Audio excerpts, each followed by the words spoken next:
morning everyone. So today we are going to start with our new chapter of economics, that is chapter number 3, poverty as a challenge. Okay, so हमने अपने term 1 के chapter number 1 and chapter number 2 complete कर चुके हैं. Now we are going to proceed for our new chapter, that is poverty as a challenge.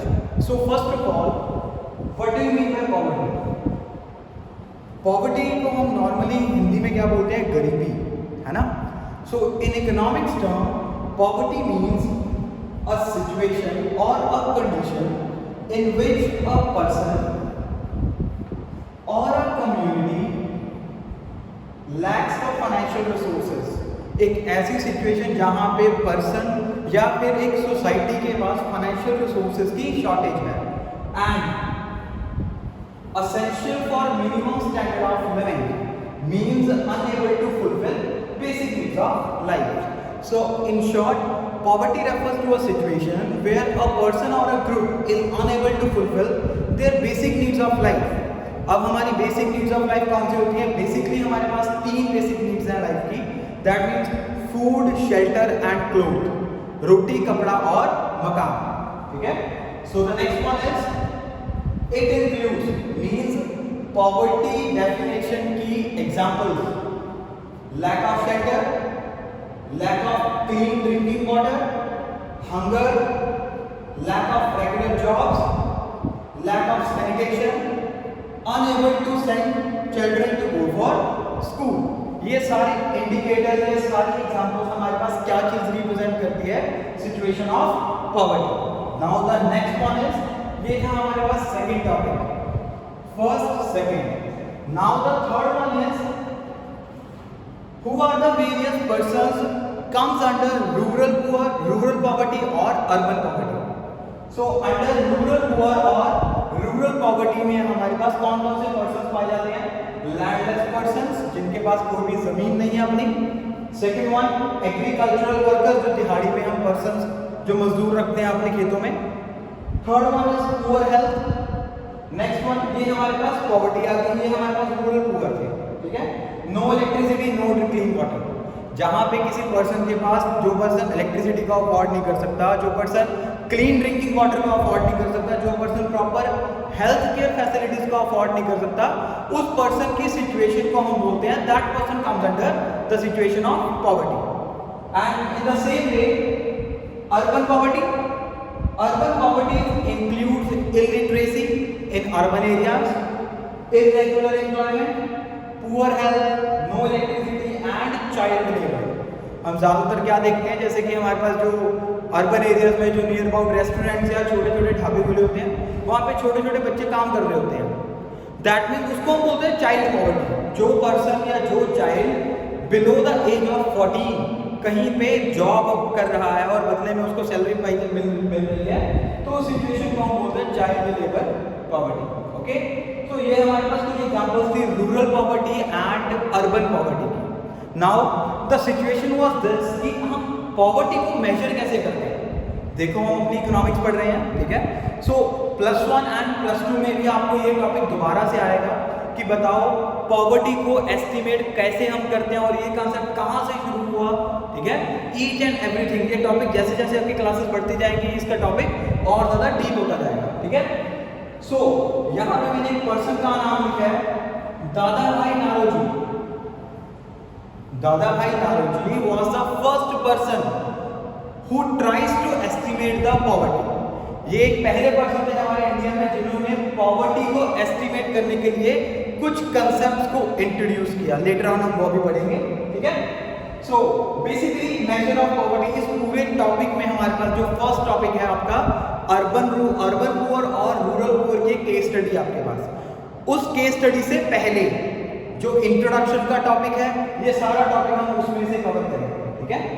मतलब second page, आपके chapter का second page, जहां पे आपका अर्बन पुअर केस या फिर रूरल पॉवर्टी का केस स्टडी स्टार्ट होगी, उससे पहले का टॉपिक है. ऑलराइट? सो पॉवर्टी को मेजर करने के लिए हम इकोनॉमिक्स में 2 तरह के मेथड्स का इस्तेमाल करते हैं. The first one is common indicators and the second one is social indicators. Basically जो हमारे पास कॉमन इंडिकेटर्स हैं, these are quantitative in nature. Quantitative, ठीक ठीक है। बेसिकली इनकी एक न्यूमेरिकल वैल्यू निकलेगी, लेकिन social indicators are of qualitative nature, ठीक है। So this one is quantitative and this one is qualitative. अब सबसे पहले हम पढ़ते हैं कि सोशल इंडिकेटर्स क्या होते हैं। जहां पे एक पर्सन को प्रॉपर एजुकेशन फैसिलिटीज नहीं मिल रही, जहां पे एक पर्सन प्रॉपर हेल्थ फैसिलिटीज को गेन नहीं कर पा रहा, जहां पे हमारे पास सेफ ड्रिंकिंग वाटर नहीं है, तो उस सिचुएशन को हम बोलते हैं poverty through the estimates of social indicators, ठीक है। ये टॉपिक हमारे पास और ज्यादा डिटेल में भी है नेक्स्ट वाले पार्ट में। नाउ कॉमन इंडिकेटर्स क्या है, दैट मींस हम इंडिया में, ठीक है, या अपने नियर बाय कैसे जज करेंगे कि वो पर्सन बिलो पॉवर्टी लाइन है या अबव पॉवर्टी लाइन है। Now see, common indicators are basically classified into two parts, on the basis of income and on the basis of consumption। मतलब अगर हमने ये चेक करना है कि कौन सा बंदा पुअर है कौन सा नहीं, तो उस चीज को चेक करने के लिए हमारे पास दो मेथड है। या तो आप उस पर्सन की इनकम चेक करोगे या फिर आप उस पर्सन की कंजम्पशन लेवल चेक करोगे, ठीक है। सो on the basis of income हमारे पास, हमने अपनी सोसाइटी को दो पार्ट्स में डिवाइड किया, one is urban and another is rural. So in urban areas those person, ध्यान से सुनना, those persons who are unable to spend rupees 1000 per month are considered as urban poor। Urban areas में जो person अपनी monthly income का 1000 rupees spend, खर्च नहीं कर पा रहा, उसको हम बोलते हैं अर्बन पोर, ठीक है। इसका मतलब जो पर्सन अपनी इनकम में से 1000 रुपीज खर्च कर पा रहे हैं अर्बन एरियाज में, उसको हम पुअर कंसीडर नहीं करेंगे, clear. So in the same way rural poverty, those person in rural areas who are unable to spend rupees 816 rupees out of his monthly income was considered as rural poor, okay. तो भाई ये आपको data as it is याद रखना पड़ेगा, ये आपकी NCERT का डाटा है, ठीक है। Now on the basis of consumption, अब भाई इनकम के लेवल पे तो हमें पता लग गया कि भाई मेरी इनकम अगर 30,000 रुपीज पर मंथ है तो मेरे मंथली खर्चे हैं 5,000, ठीक है। मैं हर महीने अपनी इनकम में से 5,000 रुपीज खर्च करता हूँ। वो खर्च किस पे करूँगा, फूड पे, अपने मोबाइल पे, अपनी गाड़ी पे, ठीक है, अपने कुछ और एंटरटेनमेंट एक्सपेंसेस के लिए कहीं घूमने चला गया। दैट मीन्स वो सारे खर्चे मिला के अगर हमारा 1000 पर मंथ से ज्यादा बनता है, then we are not considered as poor, okay. So on the basis of consumption, अब जहां पे हमारे पास कंजम्पशन वर्ड आ गया, वहां पे हमारे पास आएगा न्यूट्रिशन। एक पर्सन अर्बन एरियाज में 2100 कैलोरीज पर डे अगर नहीं ले पा रहा, यहां पे लिखा हुआ है 2100 calories per day. If a person is unable to get 2100 calories in a day, then that person will be considered as urban poor, and in rural areas those persons who are unable to get 2400 calories a day is considered as rural poor, ठीक है। सो अब यहाँ पे एक question आपके मन में ये राइज होगा कि भाई अर्बन केस में कैलोरीज की कंजम्पशन कम क्यों है और रूरल केस में कैलोरीज की कंजम्पशन ज्यादा क्यों है। यहीं से आपका एक क्वेश्चन बनेगा, शॉर्ट क्वेश्चन 3 मार्क्स के लिए, why there are more calories consumption requirement in rural areas, because rural areas में हमें पता है जो ज्यादातर लोग हैं वो एग्रीकल्चर सेक्टर से बिलोंग करते हैं, वहां पे फिजिकल वर्क ज्यादा होता है, ठीक है ना।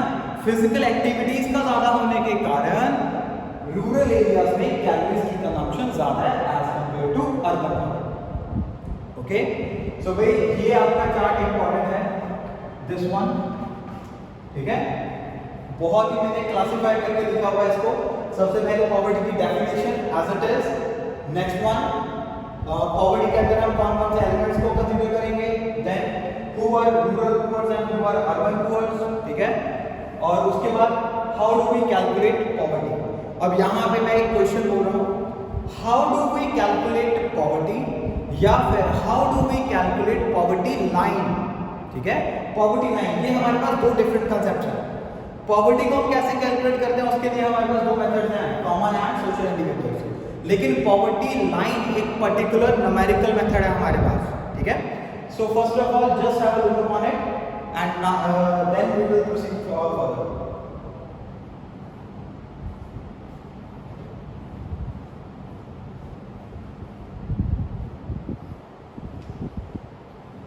Now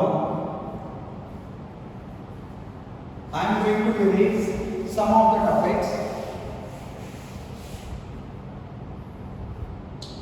So मैं ये वाला भी erase कर रहा हूँ क्वेश्चन अपना, ठीक है।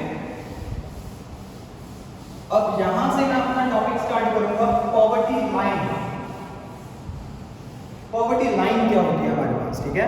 अभी मैं आपको केसेस नहीं करवा रहा, अर्बन एंड रूरल केस अभी मैं आपको नहीं करवा रहा, ठीक है।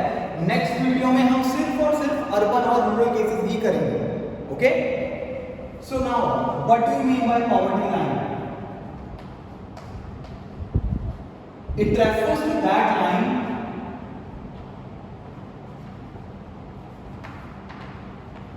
which divides the data, divides the population into two parts, that is poor and non-poor. Basically poverty line is a cut-off point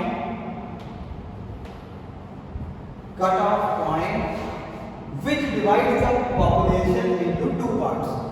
Suppose करो ये हमारी population है, ये population की लाइन है। population लाइन के ऊपर एक ऐसा कट ऑफ, ये हमारे पास कट ऑफ आ गया जो हमारी population को दो पार्ट्स में डिवाइड करेगा। एक हिस्सा बनेगा पुअर का, एक हिस्सा बनेगा नॉन पुअर का, ठीक है।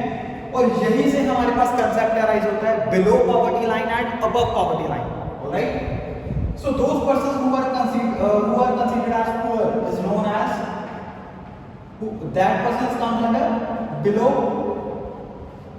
poverty line, and those persons who are non poor who are considered as above poverty line. ये आपको 1 मार्क्स के लिए बहुत इंपॉर्टेंट क्वेश्चन है। Define the term poverty line, okay.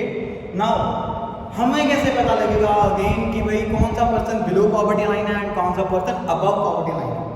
सो इसी के पहले हमने जो अपना प्रीवियस चार्ट फॉलो किया था on the basis of income and consumption, ठीक है। जो पर्सन रूरल एरियाज में 2400 कैलोरीज से कम ले रहा है, जैसे कि हमारी एक दिन की इनटेक, हम अपने फूड सप्लीमेंट्स में जितने भी हम ब्रेकफास्ट डिनर लंच करते हैं एक दिन में, तो तीनों को मिला के अगर कोई पर्सन 2400 कैलोरीज से कम इनटेक ले रहा है, that means that person will be known as will come under below poverty line. And similarly those persons who gains more than 2400 calories in a day were considered as above poverty line, ठीक है। मतलब data हमारे पास वही चलेगा, concept थोड़ा सा change कर दिया, ठीक है। पॉवर्टी लाइन, सो इस चैप्टर में हमारे पास बेसिकली आपको ये पता होना चाहिए कि पॉवर्टी क्या है, पॉवर्टी के मेन रीजंस क्या है हमारे इंडिया में, और इसको हम रेक्टिफाई मतलब कि इसको हम ठीक कैसे कर सकते हैं, ठीक है। So that was the last topic of our chapter poverty alleviation programme, most interesting topic of the chapter, okay. So आज हमने पॉवर्टी या पॉवर्टी लाइन के बारे में पढ़ा, पॉवर्टी की एग्जांपल्स के बारे में पढ़ा, अर्बन एंड रूरल पॉवर्टी के बारे में पढ़ा, ठीक है। And the last one is poverty line. यहां तक तो हमें क्लियर हो गया, ठीक है। एक लास्ट कंसेप्ट छोटा सा बनाऊंगा मैं, दैट वाज मास पॉवर्टी। देखो तीन छोटे छोटे कंसेप्ट हैं,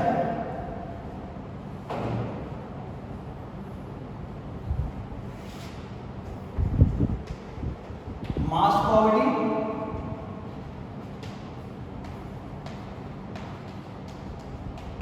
absolute poverty, and the last one is relative poverty, ठीक है। आपके 1 मार्क्स के लिए बहुत इंपॉर्टेंट टॉपिक्स हैं ये तीनों। सो मास पॉवर्टी का मतलब क्या होता है? दैट पार्ट ऑफ सोसाइटी, इसको साथ साथ लिख लेना,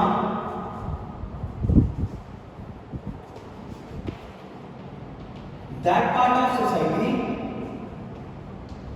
which comes under poverty line. Suppose करो ये मेरी पूरी पॉपुलेशन है, जब पॉपुलेशन का मैक्सिमम हिस्सा, ये सारा मैक्सिमम हिस्सा, ठीक है, आर बिलो पॉवर्टी लाइन, तो हम ये बोलेंगे कि हमारी कंट्री में मास पॉवर्टी पाई जाती है, ठीक है ना।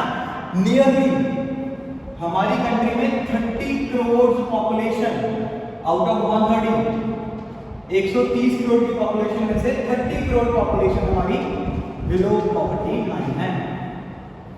ओके, सो मास पॉवर्टी का मतलब जहां पे हमारी सोसाइटी का लार्जर हिस्सा बिलो पॉवर्टी लाइन से डील करेगा उसको हम बोलते हैं मास पॉवर्टी। एब्सोल्यूट पॉवर्टी का मतलब it includes those persons who are always poor, जो पर्सन हमेशा ही पुअर रहते हैं, चाहे वो ऑफ सीजन है या फिर ऑफ सीजन नहीं है, ठीक है ना। इसकी एग्जांपल मैं आपको बता रहा हूं, बेगर्स, भिखारी होते हैं ना, वो हमेशा ही एब्सोल्यूट पॉवर्टी के अंडर कवर होते हैं, ठीक है, बिकॉज चाहे वो जितना मर्जी कर ले लेकिन वो फिर भी अपनी बेसिक नीड्स ऑफ लाइफ को पूरा नहीं कर सकते।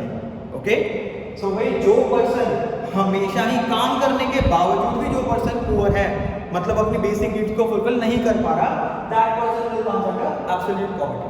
Okay, and the last one is relative poverty.